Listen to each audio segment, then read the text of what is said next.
I think most of you would probably agree with me that there is a difference between a house and a home. There's a distinction there. They say you can buy a house, but that doesn't make it a home. So what makes a house a home? I'm sure you'd all have maybe a little different answer for that. Maybe a home is a place where you feel safe, where you feel secure. Maybe a home has a little bit of a personal touch. The family pictures on the wall, your own personal touch on the decor in the house. Maybe a home is where you've worked and you've maintained that home, and then it became a home for you because of the work that you've put into that home. Or could it be that home is where your family is? Could it be that a house is made a home by the people that live there and by the people that visit there? Whatever your definition of home is, whatever makes a house a home for you, if it truly is a home, home is where you want to be. If it truly is a home, then we can say like Dorothy, there is no place like home. But not everybody appreciates home. Home could be a safe and loving environment. It could be the greatest place in the world, and yet for whatever reason, home is still not appreciated, which leads us pretty well into our gospel reading for today from Luke chapter 15. Here's the context here. Jesus is speaking with a crowd of people, and as is kind of typical, we've come to learn in the Gospels, there are two kinds of people that he is speaking to in this crowd. The first are the tax collectors and the sinners. That's how they're described. And we could put sinners in quotation marks here. But these are people that have gained a reputation for themselves among the people around them based on their sin, or based on their profession that many people associate sin with. Also in this crowd is another group of people, the Pharisees, who were known among the community as being the upright ones. And so Jesus is speaking to both of these groups of people in this crowd, and he's speaking to them parables, three of them, in fact.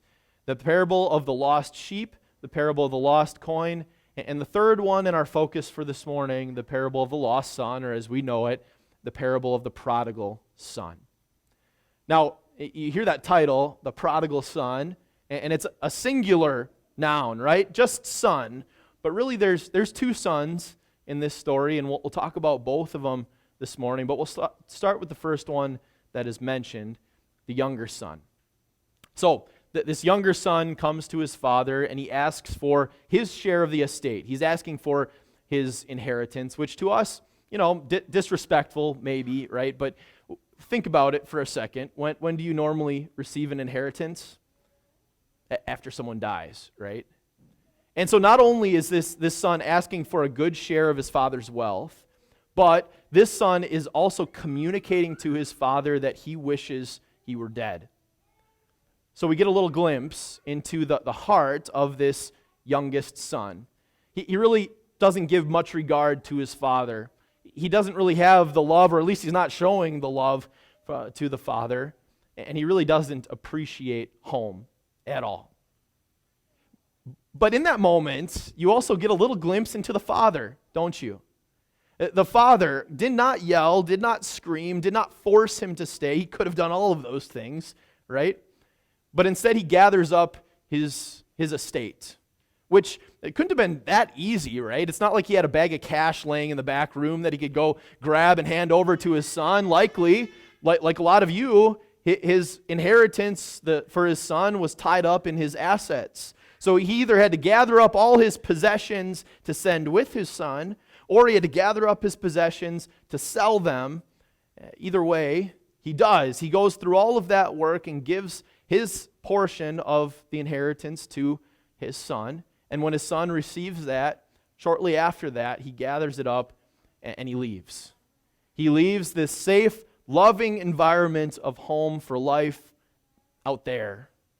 Because certainly life out there is going to be way better than life in his father's house, or at least that's what he thought. So you get a little glimpse into the heart of this young man. And we get another glimpse into his heart with another detail that's shared here. He doesn't go to the neighboring city, does he? Where'd he go? He went to a distant country. He wants to get as far away from his father and as far away from his father's home as he possibly can, because he's going to live life on his own terms here.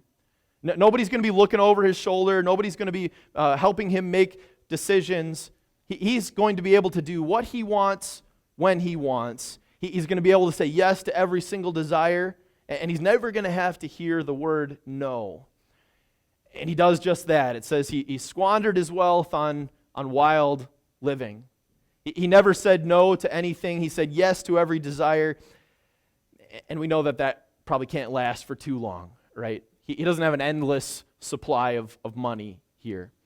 And sure enough, he runs out. He's running low on funds, and he probably would have been able to manage that. But at the same time, these two events kind of converge. Him running out of money and a natural disaster coming into the region. A famine. A famine hits his land, something that he couldn't have predicted. But it kind of gives him a different outlook on life. He's not looking for life to be really good for him now. Now he's just hoping to survive. And he finds himself working for a farmer of sorts and working in his fields, feeding pigs, which for a presumably Jewish man was the last place he thought he'd be. And the picture of desperation goes even further as we hear that he's so hungry that he just wants to be able to eat some of the food that the pigs get to eat, yet he got none of that. At some point, you have to imagine that he stepped back and he thought, how in the world did I get here? My life used to be so good.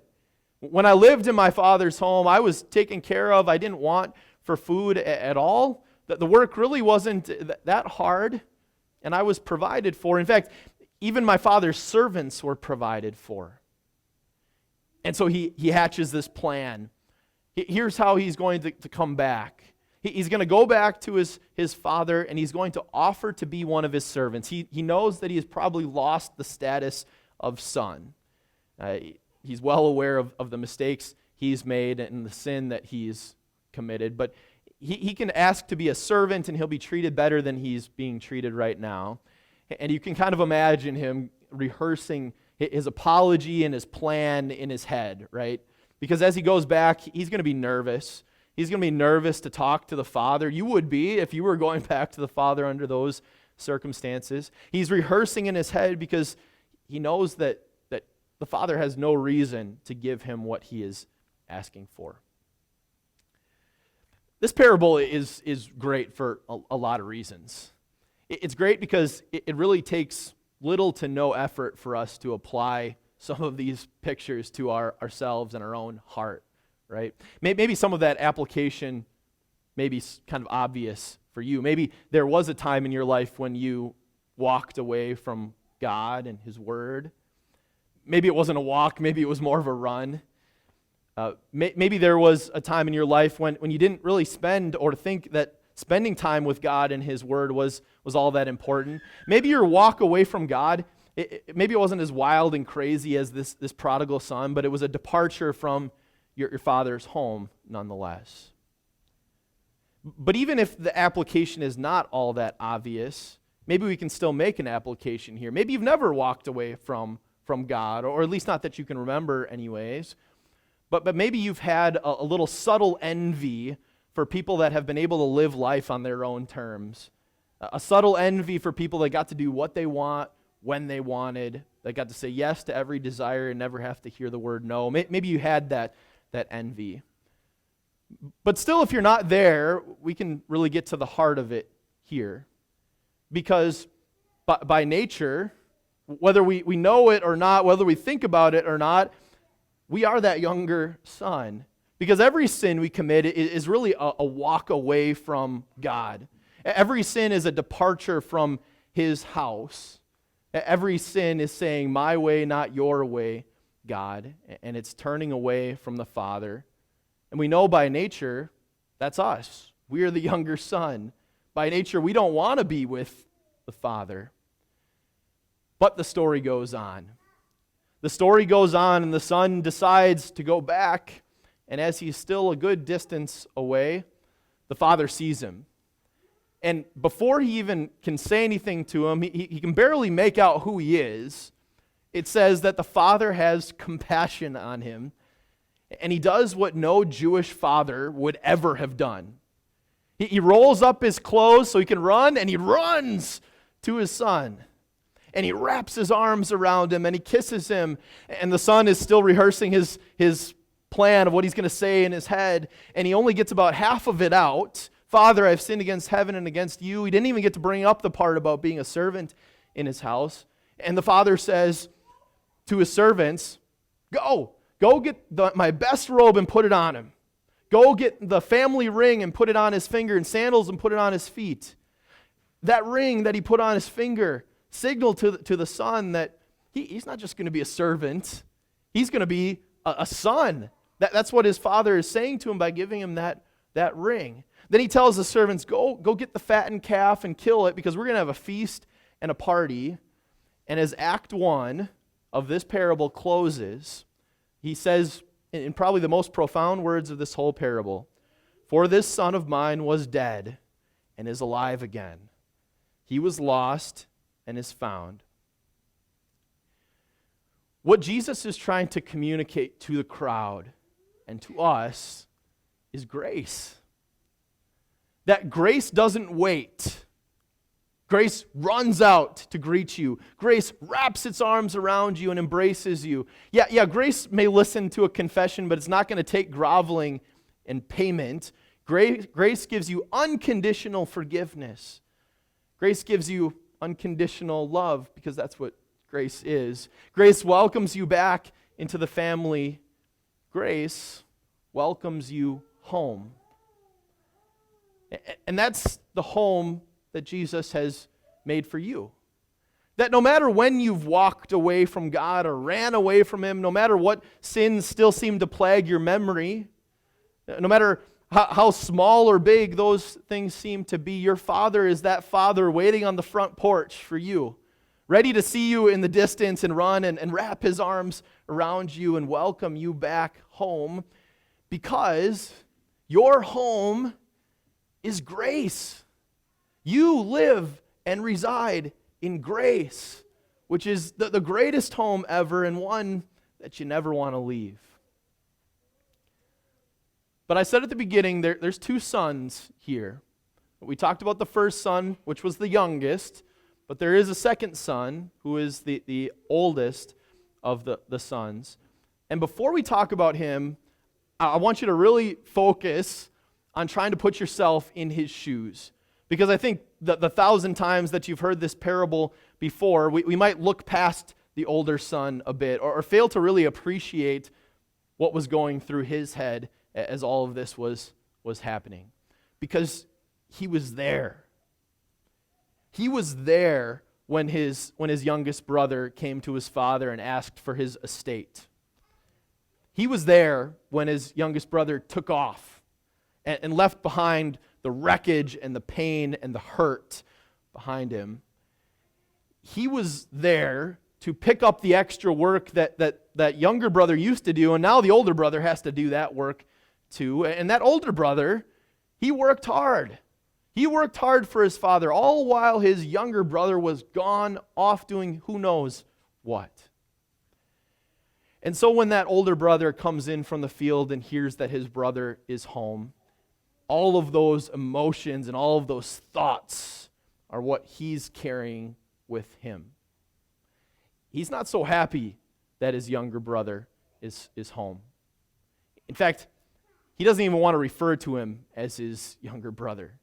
Did you notice what he called him to his father? He didn't call him his brother. He said, "Your son." Your son. He doesn't even want to be associated with his brother or the hurt that his brother caused. And maybe there's a part of us that can't really blame him, right? This older brother had been there and worked hard for his father. And you could imagine how in this older brother's mind, he thought that might have earned him at least a little something with his father. He thought that might have earned him at least a little honor and respect with his father, but he never got a party. He never got a feast. The father never killed a fattened calf for him or gave him a ring or a robe or sandals. What the older brother failed to understand was that what made the father's house a home was grace. What made the father's house a home and what made that home so great was grace. What the older brother proved to us is that you don't have to run away from home to not be at home. He was at home this whole time, yet he wasn't really at home. His words reveal that he was working not because he loved the Father, not because he appreciated his blessings, because he wanted to earn something with his Father. His words reveal that he didn't know what made his Father's home so great anyways, because if he did, he would be rejoicing. He would be joining the party with the Father and being happy that his brother came back. When we make our relationship with God about our works, when we think that our obedience gives us a little tally mark before God, when we despise the grace that God is giving to someone else, someone that we think doesn't deserve it, we may feel like we're at home, but we're very far away from home. We've walked away from God's home of grace and failed to really understand what grace is. Yet, even for that son, even for that person, the Father reaches out in grace. He says this, "My son, you are always with me, and everything I have is yours. But we had to celebrate and be glad, because this brother of yours was dead and is alive again. He was lost and is found." No matter where you are in life, no matter which son you see in yourself more, grace is what welcomes you home. Grace is what welcomes you home and makes a home for you, even when you think that you can find something better out there, something better away from the Father. Grace is there to welcome you back and make a home. Grace is there to welcome you back and make a home, even when you fail to realize what makes that home so great in the first place. Grace welcomes you back. Grace makes a home, and through Jesus, you are home. And there's no place like home. Amen.